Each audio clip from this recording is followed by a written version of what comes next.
Human development is about enlarging people's choices and enabling them to live long, healthy and creative lives. It is about much more than the rise and fall of national incomes.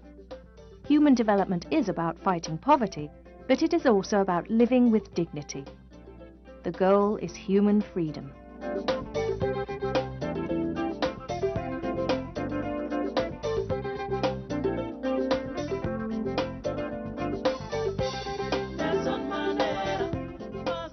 Human development approach is an approach where we concentrate on human life, its richness, the well-being, the freedoms, and how they are developing, how they are changing, and how they can be further enhanced. I think we should get to tell the story of development in terms of how people are faring, not just how production is doing. Some economists, particularly Mahbub al-Haq, the great leader of this, feeling unhappy, many of us felt for that for many years, that all the economic measures like GNP, etc., concentrated on something rather alienated from human life, commodities, goods, not people and their lives and their freedom. The Human Development Report was first launched in 1990 with the single goal of putting people back at the centre of the development process rather than markets. It is an independent report commissioned by the United Nations Development Programme. The report is translated into at least 13 languages and launched in more than 100 countries annually. Regional and national human development reports are published in several regions and in more than 134 nations. Well, I think the quality of human life is reflected in the Human Development Reports. I wouldn't say they are measured as such. Measurement is only a part of the story. The main thing is rich description. And even though poverty is often the lack of freedom to buy enough food, to have enough medicine, to have the opportunity of going to school, it also can take the form of not having the cultural freedom to pursue your lifestyle. I think one of the central points that Human Development Report makes is that it's not the level of income that matters, it is the use that is made of that income. Same income can be used for essential medicines, can also be used for narcotics. It can be used for military equipment and tanks. It can also be used for road construction. The Human Development Index is one part of each year's report. It ranks most countries in the world in terms of 3 basic human needs: health, education, and income. What Human Development Index does is to try to get a summary picture based on a few aspects of human life, because in one number you cannot capture a gross reality beyond only a few variables. So it picks up 3 factors. One is longevity, life expectancy. Another is education and literacy. And third is poverty and the level of income. And these 3 put together in a weighted form, in an index, produces a number which still leaves out many things. So it couldn't be an index of all of human development. The Human Development Index really helped to generate political competition.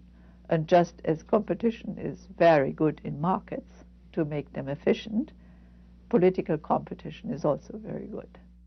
Well, the Human Development Index is a very crude measure, but it's a better crude measure than the gross national product or gross domestic product. That's the best one can say about it. Each year, the report has a theme, looking at a different human development issue. The themes are linked to contemporary world challenges. The choices of the theme for the Human Development Reports tend to be reactive, in the sense that there is a whole human development set of discussions across the world. But it's not just collective choice within the organization. It's reactive to, I would say, clamor for across the world. There are a whole range of issues that the Human Development Reports have brought onto the agenda, thinking about political freedom as a critical dimension of development, thinking about social justice. I think the Human Development Report brings to bear considerations which are rooted in ethical traditions and in traditions of social justice. The world that we live in and the inequalities in that world and the state in which billions of the world people live is morally unacceptable. In the Human Development Report, we've consistently highlighted inequality as a major development challenge. And I think the evidence now is very clear that inequality is a barrier to economic growth, that inequality is a source of conflict, that inequality is a source of social dislocation, and that most people are deeply concerned about inequality. Human development initiatives must seek to address inequalities and exclusion, which are often at the root of violence. They must promote cultural liberty and give people the tools and opportunities they need to lead the lives they value.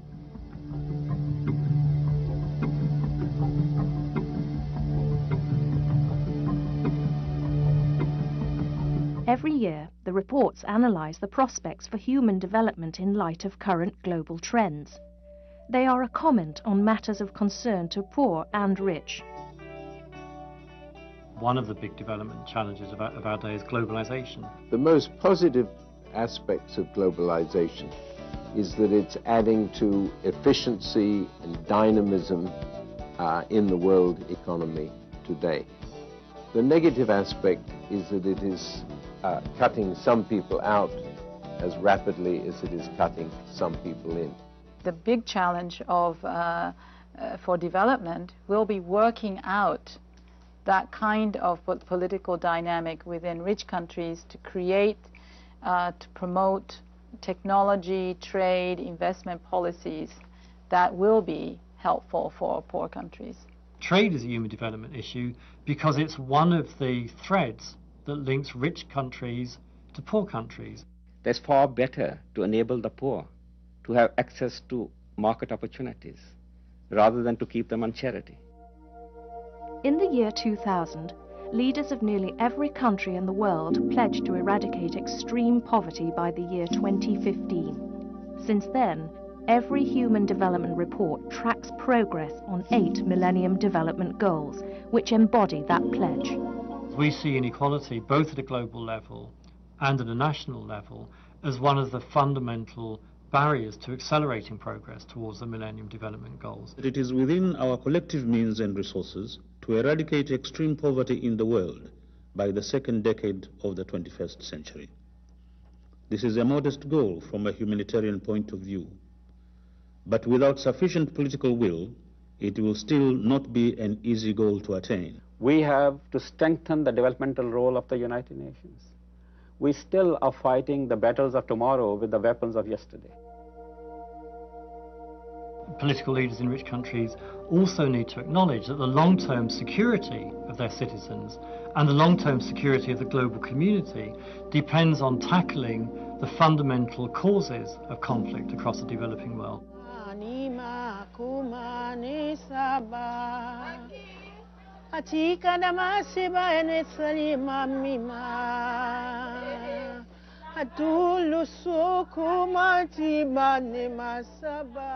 Human problems are not only in the poor countries, they are also in the rich countries. We may for once find a common yardstick, something that unites us rather than divides us. There is no alternative still right now other than the Human Development Report. So it has a role, it has a place, it has a function, which I think will continue for many years. And when that becomes unnecessary, we will be in a happier world, I think.